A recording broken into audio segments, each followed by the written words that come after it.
Hello everyone, welcome to জ্ঞান সিন্ধু। আজকে আমি সপ্তম শ্রেণীর গণিত প্রভা বইয়ের পেজ নম্বর 180 ডেসক্রাইব করব। আমার চ্যানেলে তোমরা প্রতিটা পেজের পর সলিউশন পেয়ে যাবে এবং আমি তোমাদের জন্য প্লেলিস্ট তৈরি করে দিয়েছি চ্যাপ্টার ওয়াইজ, যার লিংক আমি ডেসক্রিপশন বক্সে প্রোভাইড করে দিয়েছি। তো তোমাদের যদি আমার ভিডিও ভালো লেগে থাকে তাহলে অবশ্যই ভিডিওটিতে একটি লাইক করবে এবং চ্যানেলটিকে সাবস্ক্রাইব করবে। তো আগের দিন আমি এখানে 179 নাম্বার পেজ ডেসক্রাইব করে দিয়েছি, তো আজকে এখান থেকে শুরু করছি। কি বলেছে দেখো, আজ বিকেলে আমার বোন একই রকম গতিতে সাইকেল চালিয়ে বাজারে 30 মিনিটে পৌঁছায়। মানে তার বাড়ি থেকে বাজারে যেতে টাইম লেগেছে সাইকেল চালিয়ে 30 মিনিট। তারপর বলছে 1 নম্বরে, যদি বাড়ি থেকে বাজারের দূরত্ব, মানে এখানে তোমার বাড়ি আর এখানে ধরো বাজার, এর দূরত্বটা কতটা বলছে 4050 এত মিটার, এইটা তোমাকে বলে দিয়েছে। তাহলে দূরত্ব বলে দিয়েছে, মানে ডিস্টেন্স বলে দিয়েছে কত না 4050 মিটার। আর একটা কি বলে দিয়েছে, টাইম বলে দিয়েছে। কতটা টাইম লেগেছে না 30 মিনিট টাইম লেগেছে। এখানে লিখে রাখছি 30 মিনিট। তখন জিজ্ঞাসা করেছে সাইকেলের গতিবেগ কত ছিল হিসাব করি।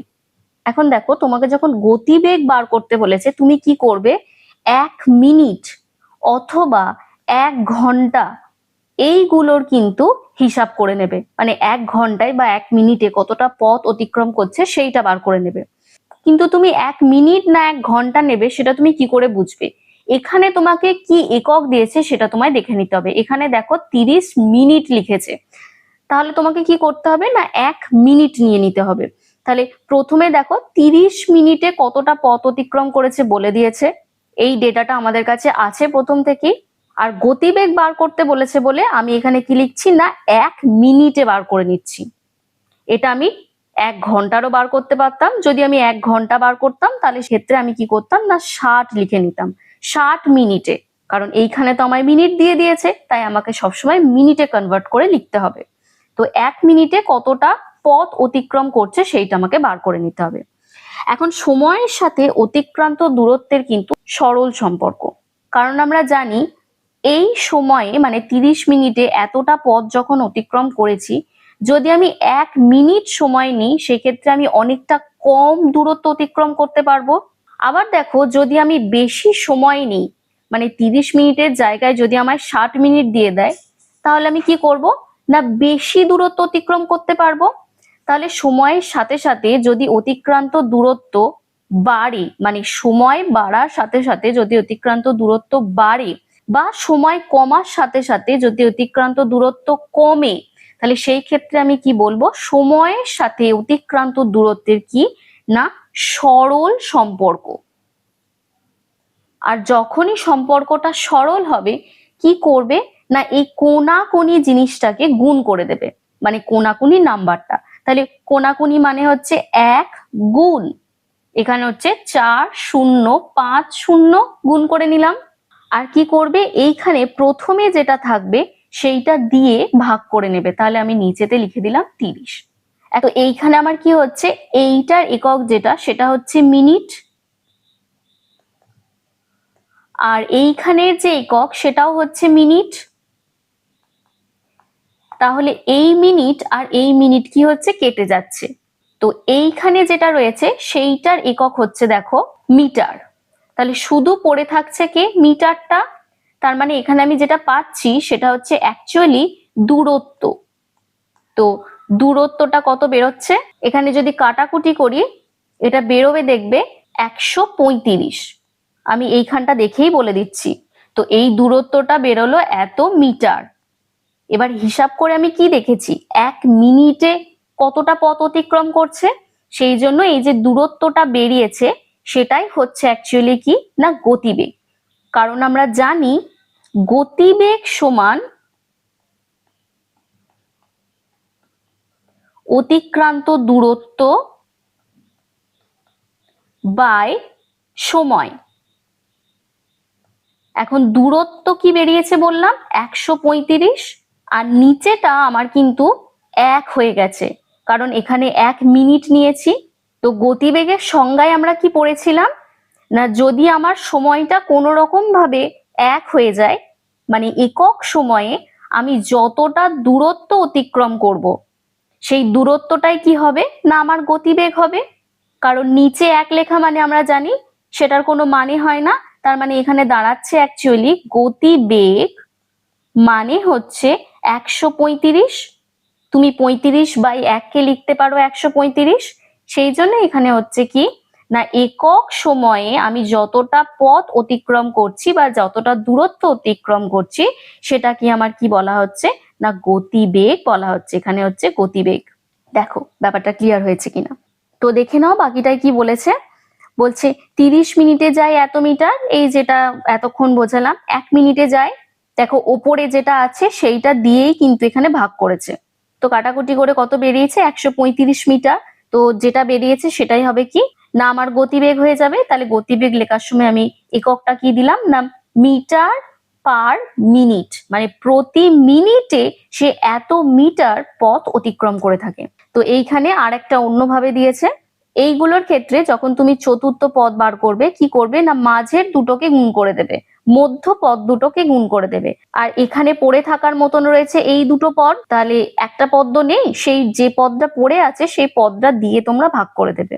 অ্যাকচুয়ালি এটা কি হয় না মধ্য পদ দুটোর গুণফল ইজ ইকুয়াল টু প্রান্ত পদ দুটোর গুণফল। তো মধ্য পদ দুটোর গুণফল লিখে নিলাম, আর নিচে যে পদটা পড়ে আছে সেই পদটা দিয়ে আমরা কি করব না ভাগ করে দেব। সেখানেও আমার বেরোচ্ছে 135। এবং এখানে দেখো বলেছে গতিবেগ একই থাকলে সময় ও দূরত্বের সরল সম্পর্ক হয়ে থাকে, মানে সরল সমানুপাতি হয়ে থাকে। তো বোনের সাইকেলের গতিবেগ কত বলে দিয়েছে না 135 মিটার পার মিনিট। গতিবেগের এককগুলো মনে রাখবে ঠিক এই রকম ভাবে হয়। প্রথমে কিন্তু দূরত্বের একক দেয়, তারপর কিন্তু সময়ের একক দেয়, আর মাঝখানে এই পার এইরকম একটা বসানো হয় যেটার মানে হচ্ছে প্রতি, প্রতি মিনিট বা প্রতি ঘন্টা। আর প্রতি মানেই হচ্ছে 1, তার মানে এখানে বোঝাতে চাইছে 1 মিনিটে বা 1 ঘন্টায়। এখানে একক দেওয়া আছে মিনিট, তাই আমি এখানে বলবো প্রতি মিনিটে। তো পরে কি দিয়েছে দেখো, দেখছি অতিক্রান্ত দূরত্বকে প্রয়োজনীয় সময় দিয়ে ভাগ করলে গতিবেগ পাওয়া যায়। তার মানে গতিবেগ মানে কি হচ্ছে না যতটা দূরত্ব আমি অতিক্রম করছি সেইটাকে যদি আমি প্রয়োজনীয় সময় দিয়ে ভাগ করে দিই তাহলে কিন্তু আমার গতিবেগ পেরিয়ে যাবে। এইগুলো নিয়ে 3টে সূত্র হয়, তো সেগুলো আমি তোমাদের কোষে দেখি করানোর সময় করিয়ে দেব। তো মনে রাখার জন্য সহজ রাস্তাও আমি দেখিয়ে দেব। তো এরপরে নাম্বার 2তে কি বলেছে দেখে নাও। নাম্বার 2তে দেখো বলে দিয়েছে কিন্তু বাজার থেকে বাড়ি ফেরার সময় বোন এত মিটার পার মিনিট বেগে সাইকেল চালিয়ে বাড়ি এলো। মানে এখানে তোমায় কি বলে দিয়েছে গতিবেগটা কিন্তু বলে দিয়েছে। এই এককটা দেখেই দেখো বোঝা যাচ্ছে। এই গতিবেগ বলে দেওয়া মানে তুমি এখানে কিন্তু দুটো ইনফরমেশন পেয়ে যাচ্ছ। একটা সময়, তো 1 মিনিটে, এখানে প্রতি মিনিট বলেছে, 1 মিনিটে কতটা দূরত্ব অতিক্রম করেছে সেটা কিন্তু তোমায় বলে দিয়েছে। আর জিজ্ঞাসা করেছে কি দেখো, তাই বাজার থেকে বাড়ি ফিরতে বোনের কত সময় লাগলো হিসাব করি। তাহলে কত সময় বার করতে বলেছে, যেটাকে বার করতে বলবে সেটাকে আমরা কি করব না ডান দিকে লিখে নেব, আর যে ইনফরমেশন গুলো আমাদের দেওয়া আছে সেইগুলো আমরা বাম সাইডে লিখে নেব। তো এইখানে সময়কে বার করতে দিয়েছে, তো সময়কে আমরা কি করলাম না ডান দিকে লিখে নিলাম। তো প্রথম লাইন থেকে দেখো আমি দুটো ইনফরমেশন পাচ্ছি, একটা সময় এবং আর একটা দূরত্ব পেয়ে যাচ্ছি। তাহলে এই সময়টা 1 মিনিটটাকে আমি লিখে দিলাম এখানে, আর দূরত্বটাকে লিখে দিলাম এইখানে। এবং বাড়ি থেকে ওই বাজারের দূরত্ব কতটা সেটা বলে দিয়েছিল।